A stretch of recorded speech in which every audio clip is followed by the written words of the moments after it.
Tompoko lasy tompoko vavy ankafaina no itsidihako ny tokantranonao tonga soa indray atao anatin'ny fampahalalam-baovao ny realisy ny vaovao marina ho amin'ity alina ity ary ankafaliana ihany koa no anasako anao aka izany hatramin'ny farany tono mahazatra dia ndeha aloha tombokontsika amin'ireo lohatenim-baovao izany.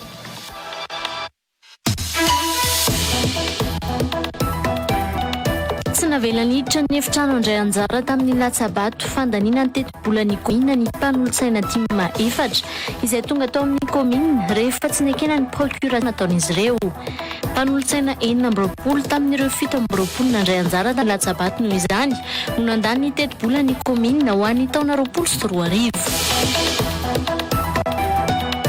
tamin'ny 10 janoary 2024 9 andro mialohan'ny fiainana ny Filo Andry Rajoelina no niala teto Madagasikara ireo volamena 5 kilao izay naondrana nitsokosoko tatsy amin'ny Nosy Maurice ary angatahana ny famerenana azy amin'ny ao ho ny minisitry ny harena kibon'ny tany. Tamin'ny alalan'ny sambo aingam-pandeha avy ao Nosy be kosa no namoahana namena antsokosoko nandritra ny fotoana fihibohana teto Madagasikara raha ny fanadihadiana nataony fikambana ny mpanao gazety fanadihadiana lalina na investigation. Tsy ampy ny isan'ireo fiarabe mpitatitra fako manerana ny renivohitra ka mahatonga ny fivangon'ny fako raha nambara ny komina Antananarivo renivohitra na ireo mponina amin'ny fokotany aza milaza fa indroa isan-kerinandro no misy ireo fiara maka fako. Entiny valisoa mitsika indray kosa ary izao ireo tsara fantatra makasika ny vinavina ny mety ho toetry ny andro ho an'ny rahampitso zoma.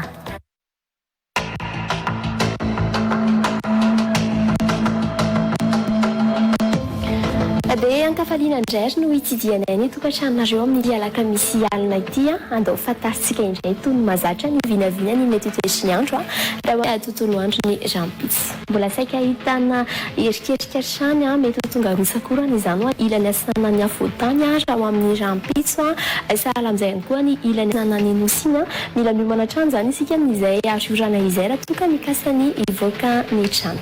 Andao no jerentsika ansariko tsara makasika amin'izay toetry ny andro izay raha ny tapany maraina indray ny eto Antananarivo sy Fianarantsoa na dia somary mangatsiaka kely aza ny maraina raha ny eto Antananarivo raha ho amin'ny rahampitso tapany maraina kosa nefa dia saika mbola ahitana masoandro aloha izany raha ho an'ny eto Antananarivo fa ho an'ny Fianarantsoa kosa nefa dia saika ifandraisan'ny rahona sy ny masoandro.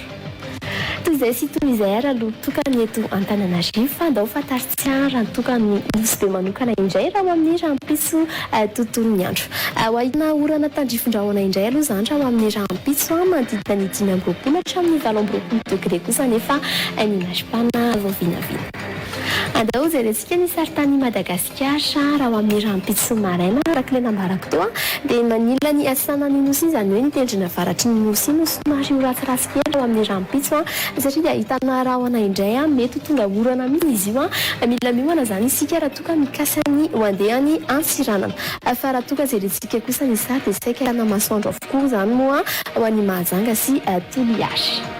Izay ny tapany maraina ary aloha toy ny mahazatra dia ndao fantaritsika indray ny tapany hariva satria mila fantarina foana izay hoe samy ahoana ny andro raha toka mikasany ivoaka ny trano.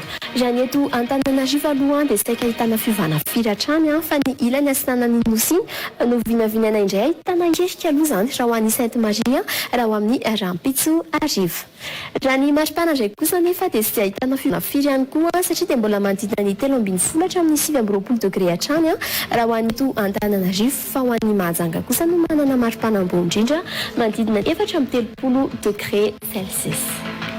Isaranay ary ianao manaraka indray izay vinavina mety toetry ny andro izay ary asainay foana ianao tsy saraka aminay eto amin'ny reality TV satria dia mbola anaraka isika ireo antsipriam-baovao. Veloma indray ary.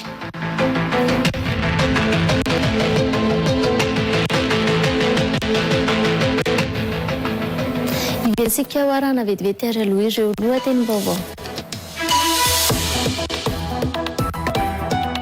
Tsy navelaniditra ny efitrano andray anjara tamin'ny latsabato fandaniana teti-bolan'ny komina ny mpanolotsaina 14 izay tonga tao amin'ny komina rehefa nekena ny procuration nataon'izy ireo.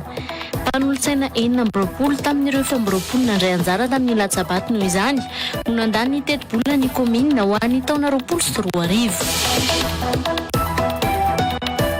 tamin'ny 10 janoary 2024 9 andro mialohan'ny fianiana ny filoha Andry Rajoelina no niala teto Madagasikara ireo volamena 5 kilao izay naondrana nitsokosoko tatsy amin'ny Nosy Maurice ary angatahana ny famerenana azy amin'izao ho ny minisitry ny harena kibon'ny tany.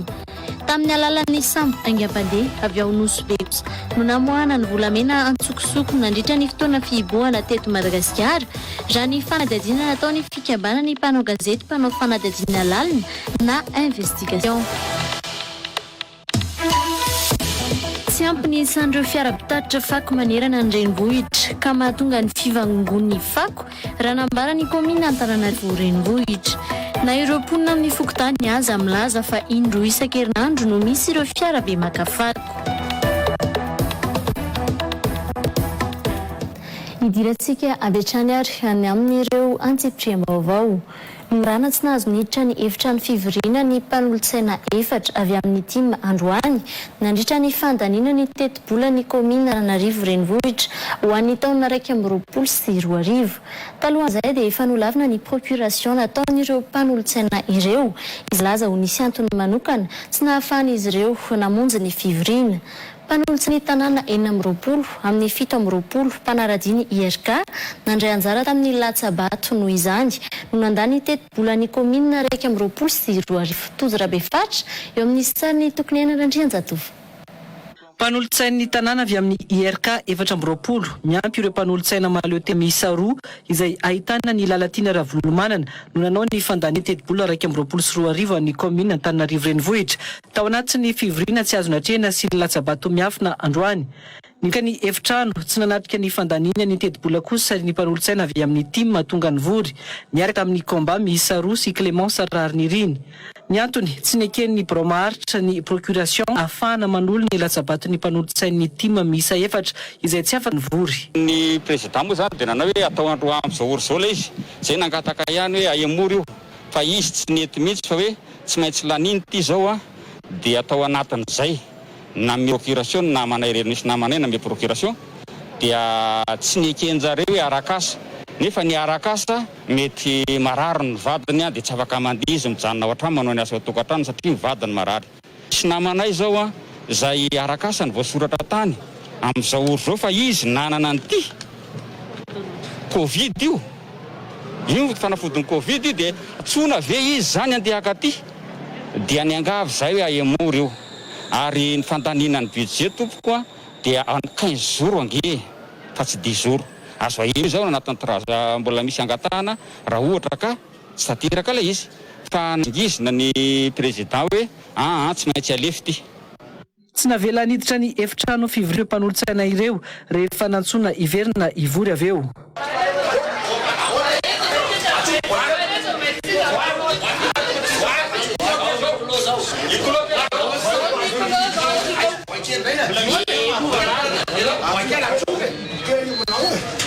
Sasana aza moa rehefa nilamina tampoka andray le asa dia tonga teto izy fa dia tsy navela niditra andray zany hoe tena manao amboleta zany zao fitondrana letrezana zany zao fitondrana eto amin'ny conseil municipal Antananarivo ary zay no mbola merimberenanay foana hoe izahay tompoko ny 520 isa miaraka amin'ny komba anankiroa miaraka amin'ny IRK Clémence dia tsy tompona andraikitra mihitsy zay amin'io budget sy ny famparana azy io. Efa fitsipika anatiny ny fandavana ny fanomezana ny procuration ho an'ny mpanolotsaina izay tsy afaka nivory noho ny antony arakasa ho Lalatiana Ravolomanana izay nanamafy fa aradana ny fandaniana io teti-bola ny komina io. Afaka samy teny izay tiany tenenina fa ny lalàna no metra ny fomba fiasanay afaka ohatra aminareo azao nampiarina androany ny lalàna hoe rehefa tsy afaka manatrika fivoriana ianao dia manome procuration ary misy antony anefa amin'ny famezana an'izany procuration zany ohatra hoe antony ara-pahasalamana na antony manokana sanatria fahoriana satria ny lalàna dia mazava tsara mahakasika an'izay misy antony matoa ianao tsy tonga mivory fa ny hoe antony arakasa dia tsy nekena tsony satria amin'ny fiantsona fivoriana atao aminay mpanolotsaina dia misy taratasy eo mazava tsara isan'ny lindalàna milaza amin'ny mpampiasa hoe mandritry ny fotoam-pivoriana dia omena malalaka nanolotsaina ny tanàna anatrika ny fivoriana. Izay zany zavatra nitranga tao. Dia nisy anakefatra antony arakasa ny voasoratra tao anatin'ilay procuration dia izay no lavina. Dia izay zany nohatra ny nampifanolana be tao amin'ny milaza azy ho maronisa sy ny hafa zany. Isan'ny nolanina tao anatiny ity teti-bola ny commune ho an'ny taona 2024 ity ny fampianana ho arivo ariary ny vola alaina amin'ny mpangataka izay tratra mangataka eny an-dalambe raha toa ka 5,000 ariary izany teo aloha. Nena ho 5,000 sy iray hetsy ariary isan'andro ihany koa ny sara ny fanagiazana fiara na ny fory raha toa ka natambatra ho roa tapitrisa ariary izany teo aloha ho an'ny 10 andro. Naverina ho 5,000 sy 3 alina ariary ary azo ahenana ampitomboina arakaraka ny kalitaon'ny fiara ny sara ny fanoloana fiarakaretsaka na ny changement de matériel ary nofoanana ny sara ny 2 alina ariary ho an'ny fitaterana amin'ireo CSP2 an'ny commune. Efa vonona isitona ny procuration ary andray anjara amin'ny latsabato ho fandaniana ny teti-bola commune ireo mpanolotsaina ny tanàna efatra izay norarana tsy navelanitra ny efitrano hoy amin'ny komba androany. Mbola tsy nanomboka nefa ny fandaniana no tonga tao amin'ny biraon'ny commune izy ireo ho iatrano ny komba. Miantso ny prefektura ny polisy andray andraikitra maro ny tsy fanarahan-dalàna misy teo amin'ny fandaniana ny teti-bola ny commune androany io ny mpanolotsaina avy amin'ny komba. Tozy rabe fatrany eo amin'ny sary ny tokony anarandrian-jatovo. Ny zo fototra ananazy ireo mihitsy no nesorina tamin'ireo mpanolotsaina efatra izay tonga an-dasabato rehefa tsy nekena ny procuration nataon'izy ireo ho ny mpanolotsaina avy amin'ny komba. Ny huis clos dia midika fa hoe ireo olona izay tsy mahazo alalana, tsy manana fiantsoana hiditra ao amin'ilay fivoriana no tsy mahazo miditra. Fa ny mpanolotsaina izay tompon-draharaha ao anatin'io dia tokony mahazo mivoaka sy miditra. Fa tsy hoe ny huis clos dia tsy midika hoe hidy lakile akory ny varavarana. Ary ireo olona efatra izay efa tonga teo zany dia vonona ny hoe ireo tsirehan'ilay procuration ka hivotery zareo. Ary mbola tsy nanomboka ny fifidianana no tonga teo ireo olona ireo fa tsy navelany hiditra tsony izy dia nofoanana taminy zany ny zoany andeha hifidy an'ilay budget. Andray andraikitra manoloana ny tsy fanarahan-dalàna nisy teo amin'ny fandaniana ny teti-bola ny commune androany io ny prefektura ny polisy raha ny nambara ny mpanolotsaina avy amin'ny komba. Aminay zany nalany azy ny budget iny dia antenainay ny solon-tenam-panjakana ny eny anivon'ny prefet zany fa iray feo aminay amin'ny fanameloana ny filazana fa tsy ara-dalàna ny fomba nandaniana aniny teti-bola ny tanàna n'Antananarivo iny. Nilaza ihany koa ny komba fa fividianana natao amin'ny tsangatanana fa tsy amin'ny latsabato miafina toy ny natao androany no ahafahany mampiatrika ny tombony amin'ny isam-bato na ny voix prépondérante amin'ny filohan'ny filakevitra munisipaly.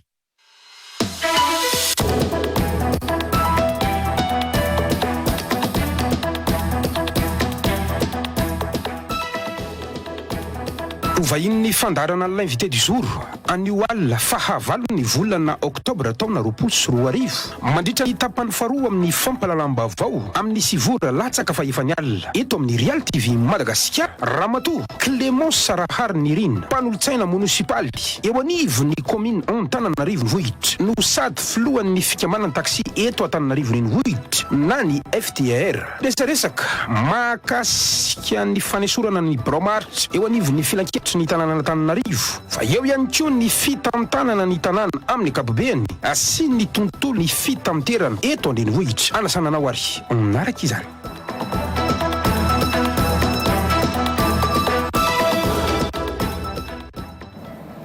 Ramatoa Clémence Sarahary Nirina indray araka izany ho vahiny Gasikara Fensoa ao anatin'ny fandarana l'invité du jour voarantsika ao anatin'ny tapany faharoa izao fampahalalam-baovao izao. Fa eo amin'ny vaovao politika no ndeha izantsika n'izay fampahalalam-baovao izay. Fanompanana ny filohan'ny anteny miran-doholona sy ny loholona iray manontolo ny vava navoaka ny kestora voalohany ao amin'ny anteny miram-pirenena omaly ho ny filohan'ny vondrona parlementaire HVM sady loholona avy any amin'ny faritany Toliara Thierry Ravelson. Taratry ny maha républicaine Madagasikara ny filohan'ny andrim-panjakana ka tsy tokony alaina baraka tahaka ny nataon'ity solombavam-bahoaka ity ho ity loholona ity. Tojo rabe faritra eo amin'ny sary ny tokony anarandrian-jatovo. Tsy nitsitsy fitenenana tokoa ny solombam-bahoaka voafidy tao Ambovombe Henri Jean Michel raha nitondra ny fanehoan-keviny mikasika ny tsy fandraisana antoko HVM anjara amin'ny fividianana olona omaly. Lasibatra ny fanakianana nenty filohan'ny antenimiran-dolona Rivo Rakotovao. Ny filohan'ny HVM latsaka filoham-pirenena ary tsy nanao deuxième tour akory. Indrindra zany MPT Rivo zany anao latsaka sénateur azo vato. Midika ho fanompana ny filohan'ny androm-panjakana Rivo Rakotovao sy ny loholona iray mantolo ny teny nataon'ny solombam-bahoaka Henri Jean Michel ho ny filohan'ny vondrona parlementaire HVM. Petit Rivo, gaga, talanjona, zendana, ary tsy hitako tsony ny ambonimbon'izay angamba ilazako ny toe-ponay amin'izao fotoan'izao satria azadino fa androm-panjakana ny antenimiran-dolona. Ny ataontsika hoe symbole na androm-panjakana dia ny filohany. Ka raha ny filohan'ny androm-panjakana ny soketainy ohatr'izay dia tsy fanomezan-kasina, tsy fanomezan-kaja an'ilay androm-panjakana. Ka raisinay ompa aminay loholon'ny Madagasikara reny karazana fiteny reny. Samy manana ny sefiny io ary izay tsy manasoketa ny sefiny hafa. Manay ihany koa ny loholona Thierry Ravelon fa nisy ny naniraka ny solombam-bahoaka Henri Jean Michel namoaka ireny fitenenana ireny. Le izy ve izy vatatenany no na imbony zany namoahany an'iny fanambanina ny filohan'ny antenimiran-dolona iny dia hoy zahay hoe malahelo zay fa tsy dia zatra anay loatra ny manao resaka mirefarefa amin'ny tany ary indrindra fa raha anao resaka anaty lavaka impito mandifotr'olona. Raha ohatra kosa ka ohatra hoe olona naniraka azy dia hoy zay hoe tsy mahagaga satria mila tsiny amin'le anaovako an'le izy amin'ny teny frantsay hoe la troupe ne manœuvre qu'à la lueur de son chef. Nitondra fanehoan-kevitra manoloana ny mpanao gazety roany ity loholona avy amin'ny faritany ny Toliara ity sady mpitarika ny vondro parlementaire HVM taoriny ny famaliny ny solombam-bahoaka Ambovombe ny fanakianana atao amin'tondrana amin'izao fotoana mikasika ny fikitiana ny lalam-pirenena 17 sy ny mikasika ny fividianana olona eto Madagasikara. Manasoa Rona Tong Emeline Rakotobe no kandidany Toamasina amin'ny fifidianana olona izay ho tanterahana ny 10 Desambra ho avy izao. Androany no nametraka ny taratasy filatsaham-kofidiany ireo kandida ireo izay mbola avy amin'ny vovonana IRD ihany koa.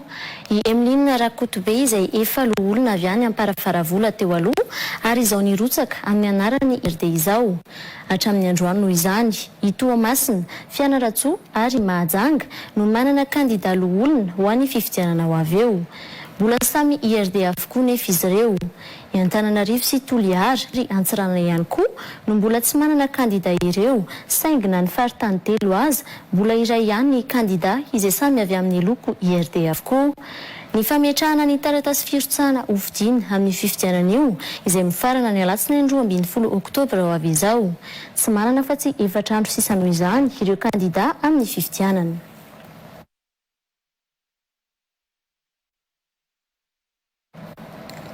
Anomboka ny dinika ara-diplomatika hamerenana ireo volamena 5 faingo 5 kilao naondrana antsokosoko tatsy ny nosy Maurice tamin'ny fiandohany taona 2014 ny fitondrana malagasy raha nitatry ny filan-kevitry ny minisitra omaly.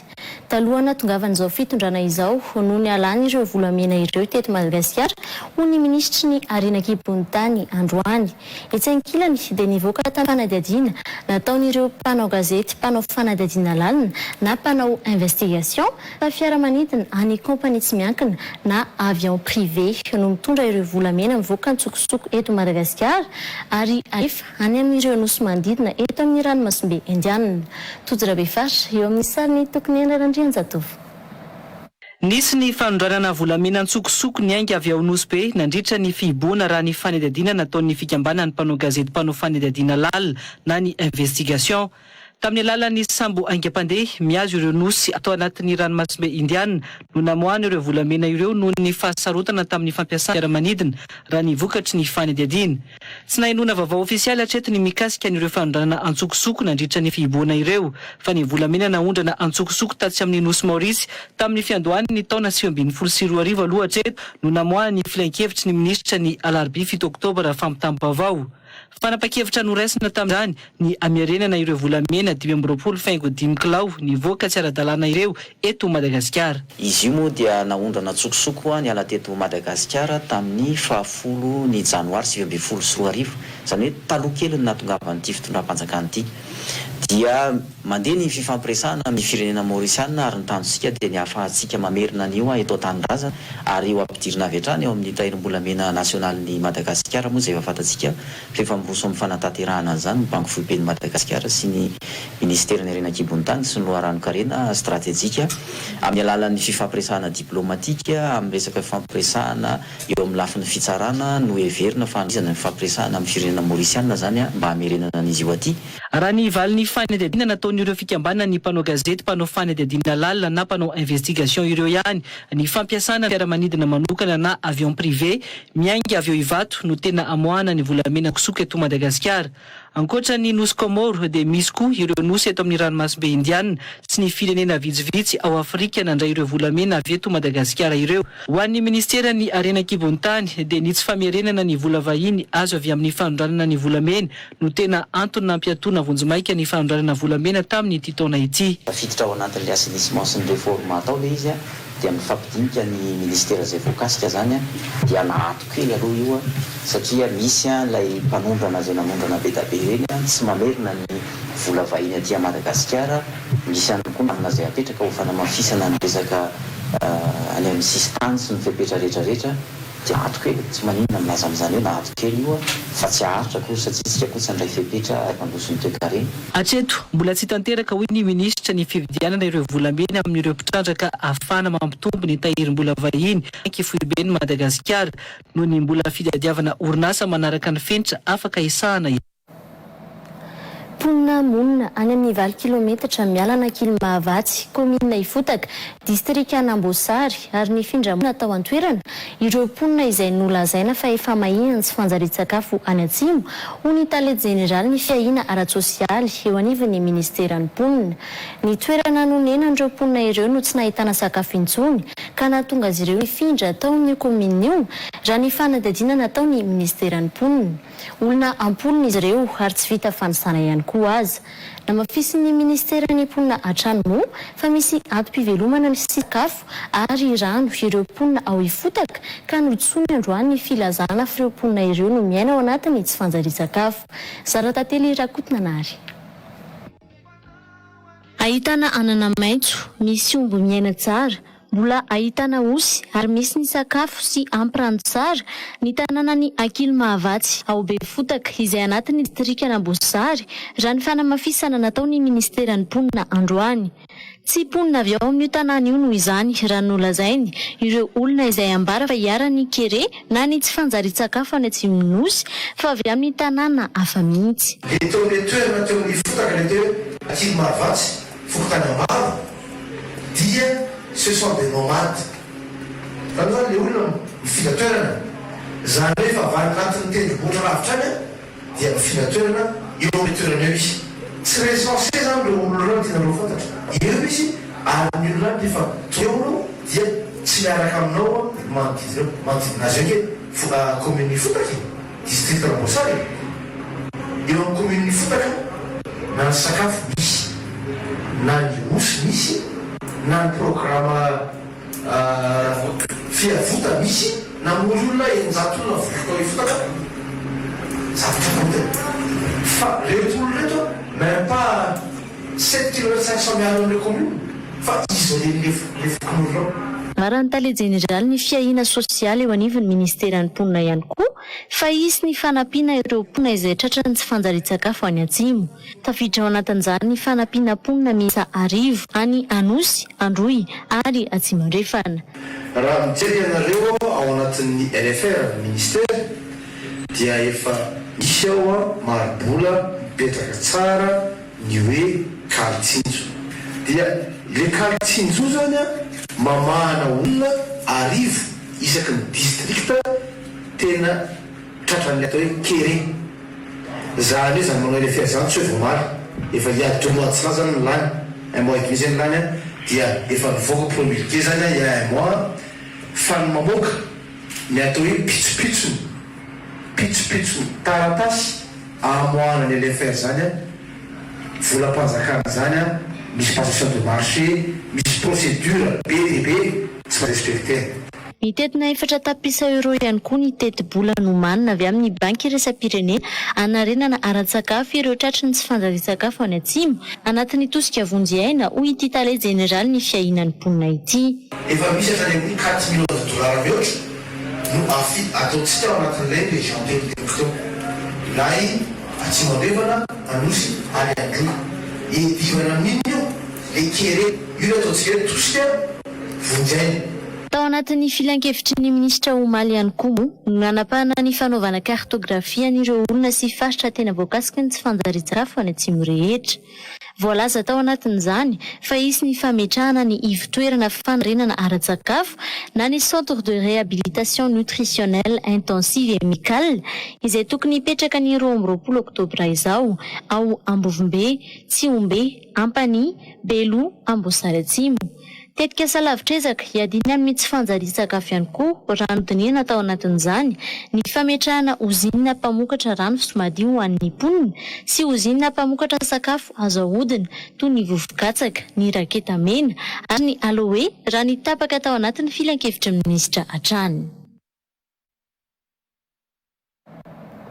Indroa isan-kerinandro any no maka ny fako eny amin'ny dabapako iray eto Andrenivohitra ny fiarabe mpitatitra fako ka io no tena mampivangongo ny fako eto Andrenivohitra hoy ireo mponina amin'ny fokontany izay nanaovana fanadihadiana androany. Lasa tsy mifanentana amin'ny isan'ny mponina manary fako amin'ny fokontany ihany koa ireo toerana izay asiana fako hoy ireo mponina ireo.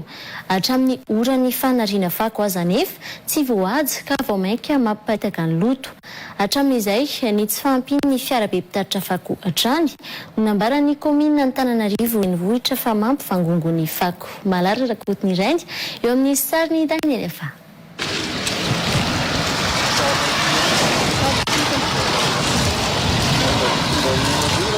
Tifotry ny fako tsy tazana intsony ny ankamaroan'ireo daba fanaripako eto Andrenivohitra. Miparitaka hatreny amin'ny sisina arabe azy izany noho ny fahafenoan'ny dabapako amin'ny faritra maro. Sy ny toerana fanaripiako ihany no ahitana io fako mivangongo io fa hatramin'ireo tatatra manodidina izay saika henoana fofona maimbo avokoa. Nilaza moa ireo mponina fa misy ny paka fako saingy tsy mahasahana ny fako isam-pokotany ny toeram-panariana fako. Kazeo misy olona maka foana io fako eo fa le baka io mitsy zany efa tsy mahasahana ny etsy satria be da be manary fako io. Na fanariana fako amin'ny etsy zany io vao nolokoina io vao omaly io vao nolokoina zareo. De ny fanariana fako amin'ny etsy zany manomboka ny 5 amin'ny ariva fa presque le tsisy manary fako amin'ny ariva fa maraina.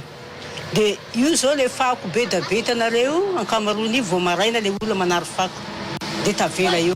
De amin'ny ariva koa zany zareo malo azy ariva vao naka teo maly ariva. De zao izy hitatsika eo me vosa be eo amin'ny 2 fois par semaine zany zareo maka indroa isan-kerinandro zany zareo maka fako amin'ny etsy. Misy fiantraikany amin'ny asa sy ny fidiram-bolam-ponina miasa amin'ny manodidina ny toerana fanariana fako ny fifangongon'ny fako raha ny fanazavan'izy ireo. Ho an'ny ity mpivarotra iray ity izao entiny rika eo anoloan'ny fivarotany na entiny rivotra makeo amin'izy ireo ny fako ka mampiena ny mpividy makeo aminy. Za zao la mpivarotra sakafo de androany tsy nanao sakafo mihitsy sady tsy mavita manao jus tsy mavita ataona ahoana moa hivarotra sakafo amin'izao rotira be ohatran'izao. Antsika zao mbola anatiny hoe fiarovana ara-pahasalamana amin'ny valana aretina.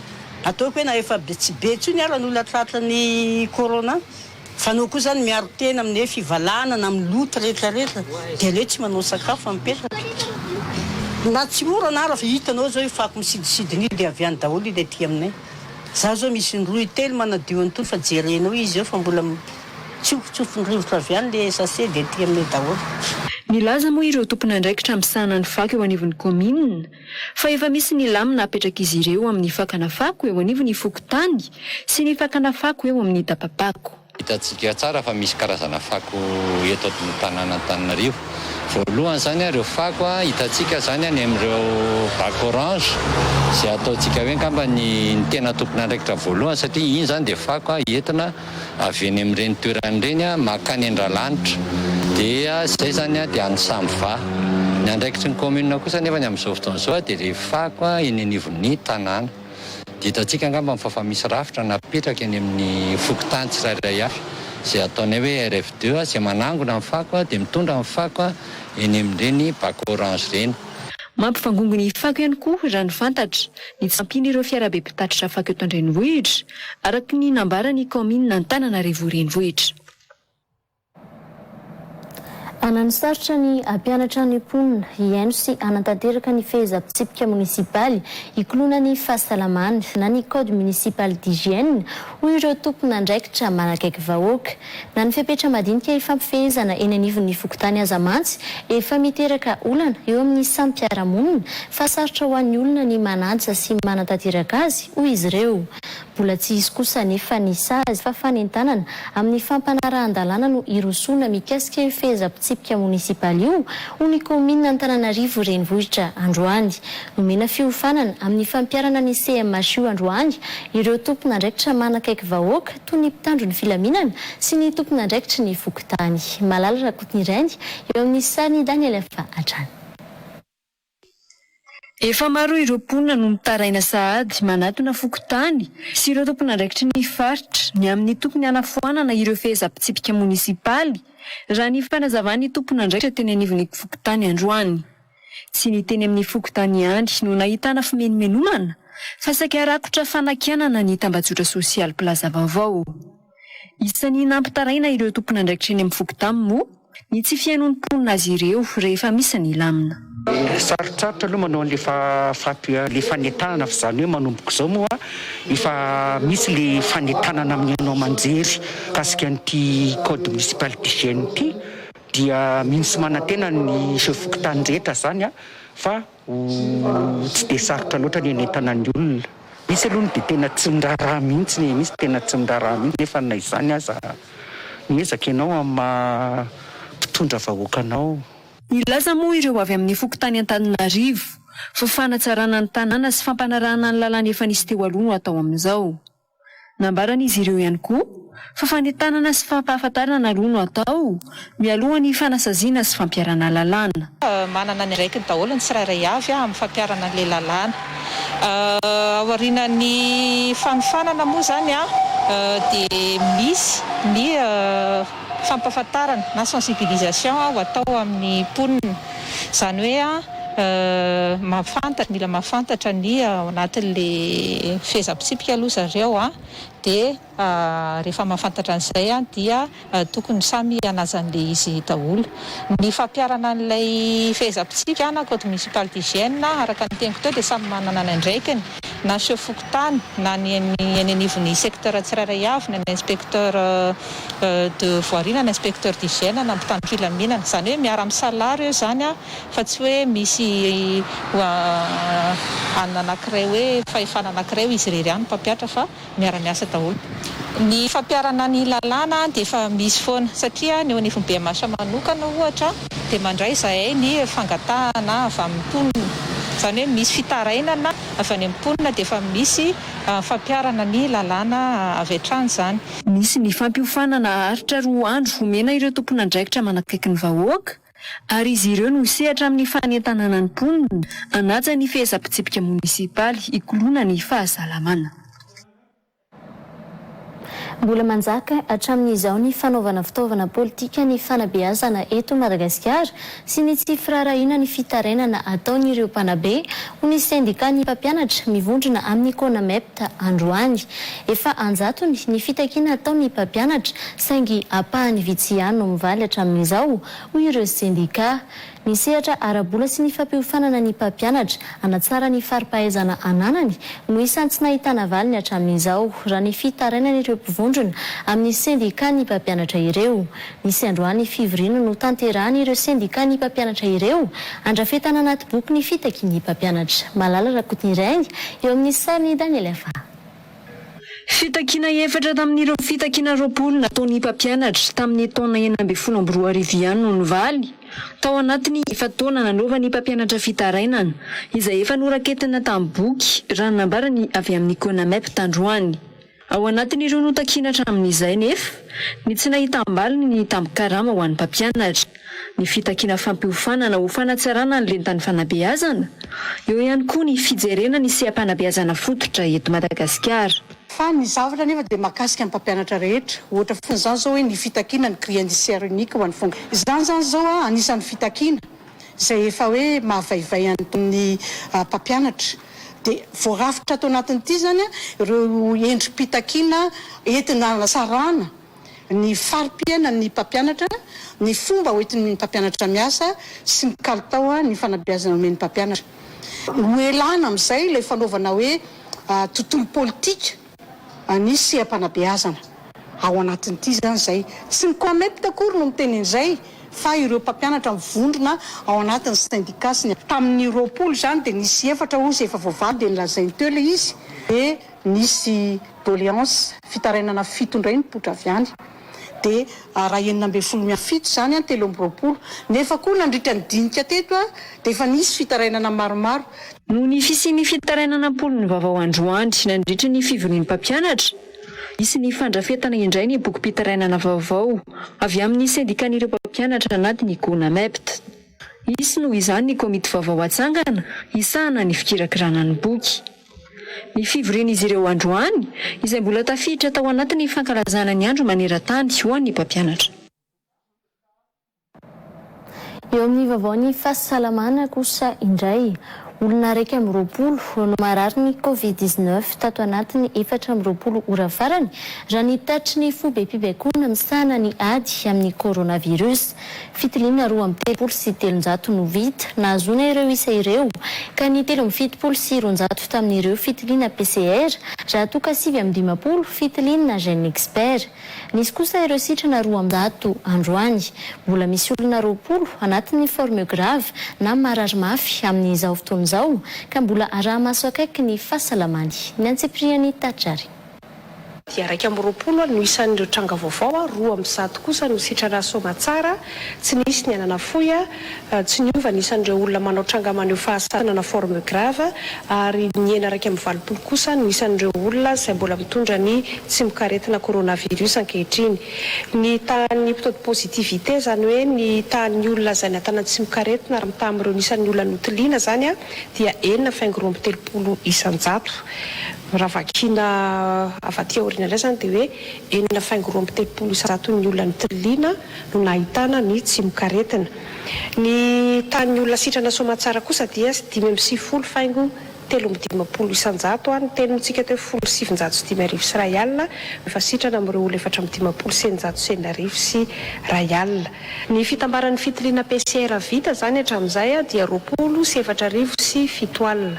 Raha ny fitiliana gène expert kosa dia nahatratra 7 sy 400 sy 4 Isan'ny misedra olana ara-pitsaboana sy ara-pitaovana mahakasika ny fitsaboana ny reny sy ny zaza ireo faritra maro any atsimo amin'izao ho ny ministera ny fahasalamam-bahoaka androany. Ao anatin'izany any Toliara, Ikalamavony ary Maintirano. Manoloana izany fitaovam-pitsaboana sy fanafody izay mitetina $3 no natolotry ny orinasa Star ho an'ny hopitaly mpitsabo ny reny sy ny zaza any atsimo androany. Malala rakotiny reny eo amin'ny Star ny Daniel Efa. Reto fitaovana reto moa zany dia noentina indrindra hitsaboana ny reny sy ny zaza eny anivon'ny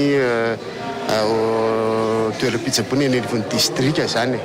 Anankitelo moa zany voavidy teo araka le voalaza teo ao ny hopitalin'ny Toliara, Ikalamavony ary Maintirano. Miankina amin'ny filan'ireny toeram-pitsaboana reny satria rehefa natao zany ny tombana dia hita fa ireo toerana telo ireo dia mila bebe kokoa an'ireo fitaovan'ireo mihoatra amin'ny toeram-pitsaboana hafa izay velona fa efa mba manana ny ampy hoentina mitsabo ny reny sy ny zaza. Ny volana melasa teo no efa nanao soni niaraka tamin'ny ministeran'ny fahasalamam-bahoaka avy amin'ny orinasa Star. Izy ireo ihany koa no mbola hanatitra ireo fitaovam-pitsaboana ireo any atsimo. Androany zany no tanterana ny fanomezana ara-pomba ofisialy ny fitaovana sy fanafody izay mitentina $300,000 natolotry ny fondation Coca-Cola fiarah-miasana raika amin'ny orinasa Star zany amin'ny ministeran'ny fahasalamam-bahoaka.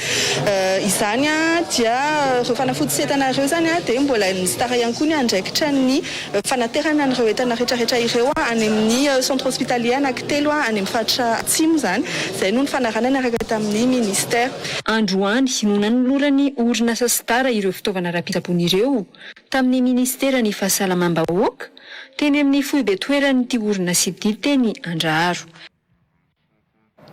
Eo amin'ny zanam-pandaharana fake news real news kosa indray mbola nitoy ny ady-hevitra teo amin'ireo mpanaraka ny tambajotra Facebook hatramin'ny androany mikasika ny vaovao ny lazana fananendry ministry ny teknolojia vaovao vao 2010 taona i Paul Kagame izay filoham-pireneny Rwanda niditra antsehatra hatramin'ireo trano kala-pifandraisana lehibe mihitsy aza tamin'izany ady-hevitra izany.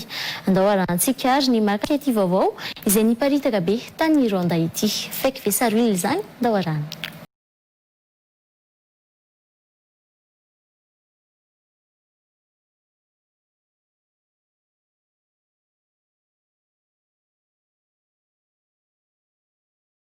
Ity vaovao iray navoaka ny tambajotra Facebook ity. Raha iverenana tokoa ny vaovao, ny herinandro lasa teo no nivoaka tao anatin'ireo tranokala maro samihafa izay nisy tamin'izy ireo milaza vaovao aty Afrika fananendry ny ministry ny teknolojia vaovao i Paul Kagame izay filoham-pirenena ao Rwanda. Nolazaina nefa tamin'izany fa vao 2010 taona monja io lehilahy io. Tamin'io fotoana io nefa tsy mbola nisy mihitsy ireo tranokala lehibe nanao fanambarana mikasika azy io fa saika nilaza ny fahamarinan'izany avokoa ny namoaka ny vaovao. Na ny kaontin'ny filoham-pirenena aza tsy mbola nisy fanambarana taoriana io. Nanomboka ny talata lasa teo nefa nanjary ny fony ady-hevitra teo amin'ny mpanara-baovao. Nisy ireo nanao fikarohana ka namoaka ireo karazana sary rehetra tao anaty tranokala nampiseho fa olona hafa ny ministry ny teknolojia ao Rwanda. Tao anatin'izany efa karaza tranokala ampolony ihany koa no namoaka ny vaovao nentana nandiso ny filazana fananendry ministry ny teknolojia vaovao vao 2010 taona i Paul Kagame. Hita tamin'izany ary fa ity vehivavy ity ny tena ministry ny teknolojia ny Rwanda. Paula Ingabire no anarany. Efa tamin'ny 2010 Oktobra 2013 izy no notendrena ho ministra ary nitana io toerana io hatramin'izao. Ny moa ilay tovolahy kely no lazaina fa notendrena ho ministra kosa indray. Zaza isany nanana naoty ambony tamin'ny fanadirana caution intellectuelle tany amin'ny taniny io zaza io tamin'ny 2013 ka nalaza be tao amin'ny tambajotra sy tranokala samihafa tao. Mbola diso ihany koa aza anarana nomena azy izay nolazaina fa i Patrick Nkuritsa fa i Ramariny Wilfried no tena anarany. Tsy izy araka izany no notendrena ho ministry ny teknolojia ary tsy nisy fanovana governemanta ihany koa tao Rwanda. Fake news no izany ny vaovao.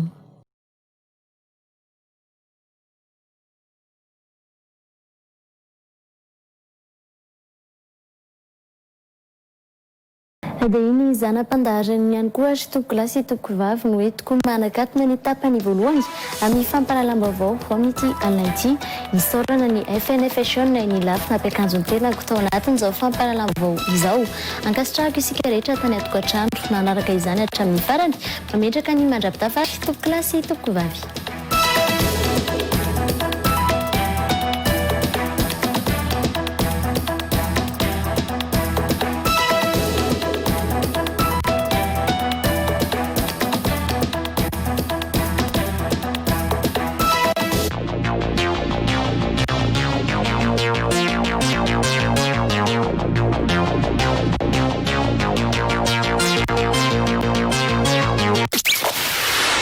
Réal 94 FM. Service publicité 034 53 982 40.